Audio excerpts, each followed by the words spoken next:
अगर सोचा है तो पूरा होगा, अगर सोचा है तो पूरा होगा। बस आज से तुझे शुरू करना होगा। तुझे दुनिया से बाद में पहले खुद से लड़ना होगा। तो दोस्तों मैं ये बात क्यों कह रहा हूँ? मैं ये कह रहा हूँ कि दुनिया से बाद में तुझे खुद से लड़ना होगा। पहले आपको खुद से लड़ना होगा।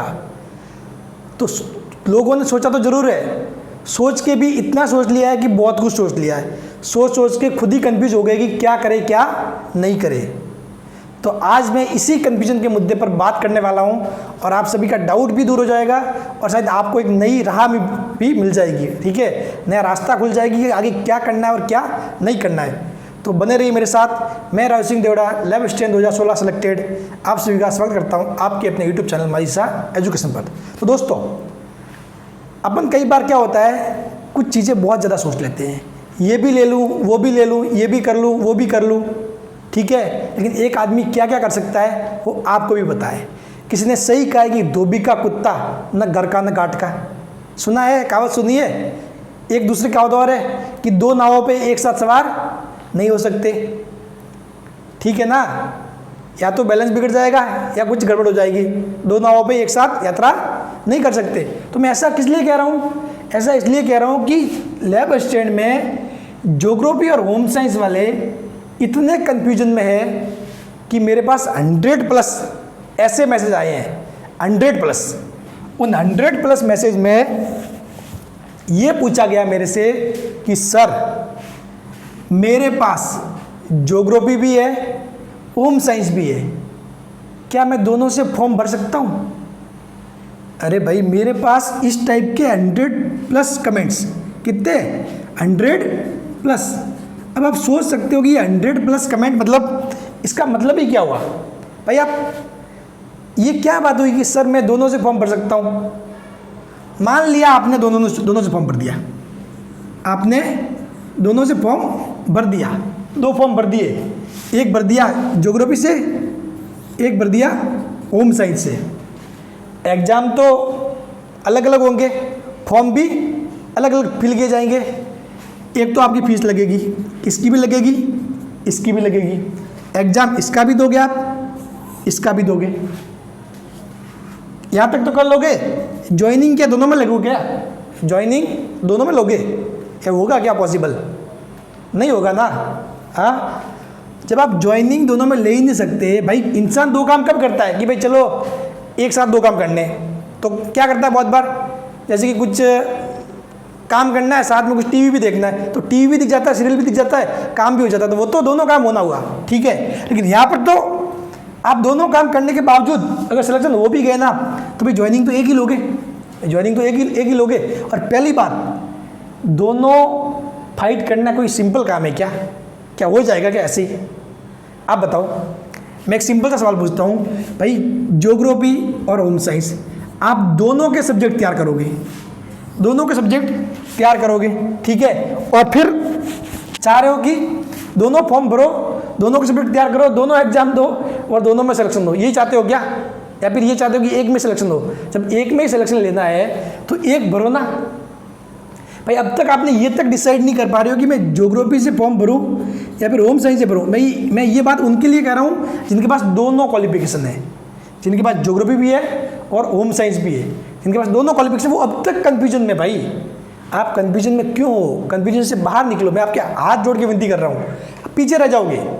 धोबी का कुत्ता ना घर का ना घाट का, ये हालत हो जाएगी। सही बता रहा हूँ। एक डिसाइड करो। अगर दोनों फॉर्म भर भी दिए आपने तो भी कोई दिक्कत नहीं, तैयारी एक के लिए करो। भाई सीटें देखो आप, ज्योग्राफी की 123+10, 123 यानी कि नॉन टीएसपी। ये वाला पार्ट नॉन टीएसपी का है, ये वाला पार्ट टीएसपी का, ठीक है। ये कितनी है टोटल? 133, ये टोटल 39। ये यहाँ पर 10 और 4 इसमें 2 दिन पहले बदलाव हुआ है। पहले यहाँ पर 5 थी, ये 5 की जगह अब 10 हो गई है बदलाव होने के बाद। अभी 2 दिन पहले नोटिफिकेशन आया और ये 2 की जगह 4 हो गई है, ठीक है। इसमें 2 बढ़ गई है, इसमें 5 बढ़ गई है, तो ये सीटें बढ़ गई। लेकिन अब आप देखो, इन सीटों को देखते हुए राजस्थान में कितने बच्चे हैं, फॉर्म कितने आएंगे? ज्योग्राफी के, होम साइंस के क्या ऐसा थोड़ी है कि 20, 25, 30 या 500-600 फॉर्म आएंगे? फॉर्म लाख के आसपास आएंगे, उससे भी ज़्यादा आएंगे। तब आप उसमें ये चाहते हो कि दोनों पास कर लो, ज्योग्राफी भी निकाल दो, होम साइंस से भी निकाल दो। भाई कहाँ पे जी रहे हो? अधीनस्थ बोर्ड है, आपका एक का सिलेबस पूरा नहीं होगा आपसे। आप होम साइंस भी कर लोगे, ज्योग्राफी भी कर लोगे। मतलब कैसे, मतलब किस हिसाब से आप मतलब ये पूछ रहे हो कि सर दोनों से फॉर्म भर सकते हैं क्या? मान लिया चलो एक नॉलेज लेने के लिए पूछ रहे हो कि हाँ सर दोनों से फॉर्म भर सकते हैं, तो बात ठीक है, लेकिन दोनों से फॉर्म भरने का मतलब क्या है? फायदा क्या है? आप मेरे को बताओ, दोनों सब्जेक्ट से फॉर्म भरने का फायदा क्या है? कुछ फायदा है क्या, ये बताओ। अगर कुछ एक भी फायदा हो ना तो मेरे को कमेंट में बता देना। दोनों से फॉर्म भरने का अगर एक भी फायदा हो तो आप मेरे को कमेंट में बता देना, ठीक है। अब मैं बता रहा हूँ नुकसान। नुकसान सबसे बड़ा ये है कि आप ना घर के रहोगे ना घाट के, समझ गए। दोनों तक की तैयारी आप 3 महीने में नहीं कर सकते। अधीनस्थ बोर्ड पेपर ऐसे नहीं पूछता है, ठीक है। या फिर ये बोर्ड के एग्जाम नहीं है जो मतलब ये भी पढ़ लिया इसमें भी डिग्री मिल जाएगी, इसमें मिल जाएगी, तो वो तो चलो फिर भी 2 डिग्री मिलती है अपने को, ठीक है, कि भाई 2 सर्टिफिकेट हो गया अपने पास। लेकिन यहाँ तो 2 नौकरी तो ले नहीं सकते, 2 नौकरी इंसान एक साथ कभी नहीं कर सकता, ज्वाइन तो एक ही करोगे। तो ऐसी गलती क्यों कर रहे हो भाई? एक चीज़ पे फोकस करो। आपको अगर ये डिसाइड करने में दिक्कत हो रहा है कि ज्योग्राफी से फॉर्म भरे, होम साइंस से फॉर्म भरे, तो इस रिगार्डिंग में अगला वीडियो और लेके आऊँगा। थोड़ा चीज़ें बताऊँगा कि किसको ज्योग्राफी से पढ़ना चाहिए, किसको होम साइंस से पढ़ना चाहिए, किसमें चांस अच्छे हैं, किसमें कॉम्पिटिशन हो सकता है थोड़ा कम है, किसमें ज़्यादा है, वो मैं आपको थोड़ा बहुत आइडिया दे सकता हूँ, ठीक है। सटीक तो किसी को नहीं पता कि किसमें कॉम्पिटिशन ज़्यादा होगा किसमें कम, लेकिन थोड़ा बहुत एक कुछ बेसिस पे, पॉइंट्स के बेसिस पे अपन चर्चा कर सकते हैं। लेकिन आपको एक पे ही फोकस करना है। अगर गलती से दोनों में फॉर्म भर भी दिया है ना तो फोकस आपको एक पे ही करना है, ठीक है ना। एक पे फोकस करोगे तो आपका बेड़ा पार हो जाएगा, ठीक है, आपकी नौकरी सुनिश्चित हो जाएगी। दोनों जगह हाथ डालने की कोशिश की ना तो एक भी नहीं मिलेगा, सही बता रहा हूँ। वैसे ये वीडियो मतलब कोई ऐसा कोई इंपॉर्टेंट टॉपिक नहीं था कि मतलब मैं वीडियो बनाऊँ, लेकिन ये ज़रूरी हो गया था। जिस प्रकार मैंने कमेंट देखे ना, मुझे समझ में नहीं आ रहा था लोग ऐसे कैसे पूछ रहे हैं सर दोनों से फॉर्म भर सकते हैं क्या? अरे यार दोनों से फॉर्म भरने का क्या मतलब, क्या करोगे भाई? फॉर्म अलग अलग है, ज्योग्राफी का अलग है, होम साइंस का, दोनों से भरोगे, एक तो दोनों का पैसा वेस्ट, पैसा फालतू का गया, ठीक है। फिर आप डिस्टर्ब भी और रहोगे ना, एक तरफ ध्यान geography home science, geography home science, क्या पढ़े क्या नहीं पढ़े, ठीक है। एग्जाम आपको 2-2 देने हैं, जिस दिन एग्जाम होंगे, और एग्जाम देखना ऐसे होंगे, अगर सुबह ज्योग्राफी है तो शाम को होम साइंस, अगर सुबह होम साइंस है तो शाम को ज्योग्राफी, ऐसे होंगे एग्जाम, ठीक है ना। तो फिर आप कैसे मैनेज करोगे? दोनों में सिलेक्शन हो जाएगा क्या? नहीं होगा, ऑब्वियसली नहीं होगा। एक का भी नहीं होने वाला, ध्यान रखना, दोनों में सिलेक्शन होगा ही नहीं। कुछ अफवाह छोड़ दो, हाँ ठीक, कोई अलग ही है, मतलब अफवाह जरूर होते हैं, लेकिन वो भी ज्वाइन तो क्या करेगा, एक ही करेगा, दोनों थोड़ी ना ज्वाइन करेगा।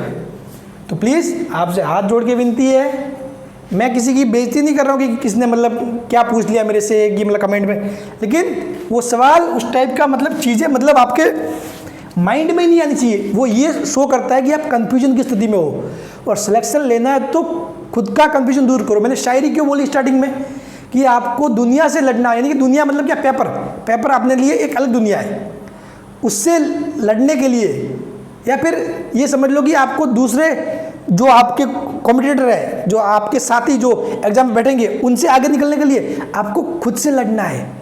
खुद डिसाइड नहीं कर पा रहे हो कि ज्योग्राफी पढ़ूँ या होम साइंस पढ़ूँ, उससे भी फॉर्म भर दिया, उससे भी भर दिया, अब क्या करें? तो वैसा जब आप खुद ही डिसाइड ही नहीं कर पा रहे हो कि किस सब्जेक्ट से मेरे को लैब असिस्टेंट का एग्ज़ाम देना है, तो फिर बहुत मतलब कंडीशन बेकार है, सही बता रहा हूँ। तो प्लीज़ जो भी ऐसा सोच रहा है कि दोनों से फॉर्म भर दो, अगर फॉर्म भर भी दिया ना तो आज से सोचना बंद कर दे, या तो सेल्फ डिसाइड कर ले कि किसकी तैयारी करनी है और किसकी नहीं, और जिसकी डिसाइड कर लो ना आज, फिर उसके पीछे ही पढ़ना। ऐसे नहीं 10 दिन इसकी कर ली, नहीं फिर आपके ज्योग्राफी की कर लेता हूँ, ये तो थोड़ा टफ लग रहा है, तो फिर मामला गलत हो जाएगा, ठीक है। और मैं आज या कल में ही बहुत जल्दी, क्योंकि मैं लेट नहीं करूँगा, एक वीडियो लेके आऊँगा जिसमें मैं आपको जरूर बताऊँगा कि आपको किससे फॉर्म भरना चाहिए, होम साइंस या ज्योग्राफी से। तो प्लीज़ लास्ट में जाते जाते मैं आपसे एक विनती करूँगा कि आप ऐसी गलती ना करें, और ना ही इस टाइप का कुछ भी माइंड में सोचें, क्योंकि अपने को कुछ करने से पहले खुद के माइंड का कन्फ्यूजन दूर करना पड़ता है। खुद अगर अपना माइंड सेट क्लियर है, अपने को रास्ता साफ है ना, सफलता तो ही मिलती है। जब माइंड में ही मतलब कंफ्यूजन है ना, तो कभी कुछ नहीं हो सकता, ये ध्यान रखना, ये गारंटी है। आप अगर पढ़ने भी बैठ रहे हो ना बुक लेके, तो माइंड में कुछ दूसरी चीज़ चल रही है ना, तो आपकी पढ़ाई वो वेस्ट है। आप ऐसी बुक लेके बैठने से मतलब नहीं, जब माइंड क्लियर होना चाहिए, माइंड में कोई दूसरी थॉट नहीं, सिर्फ जो पढ़ रहे हो वही माइंड में चल रहा है, तब वो पढ़ाई भी सक्सेसफुल है। तो अब तो या तो आप एग्जाम को लेके मतलब बच्चों ने तैयारी स्टार्ट कर दी है, और बहुत सारे दो फॉर्म लेके कन्फ्यूजन में है कि इससे पढ़ूँ या इससे पढ़ूँ, ज्योग्राफी पढ़ूँ, होम साइंस पढ़ूँ।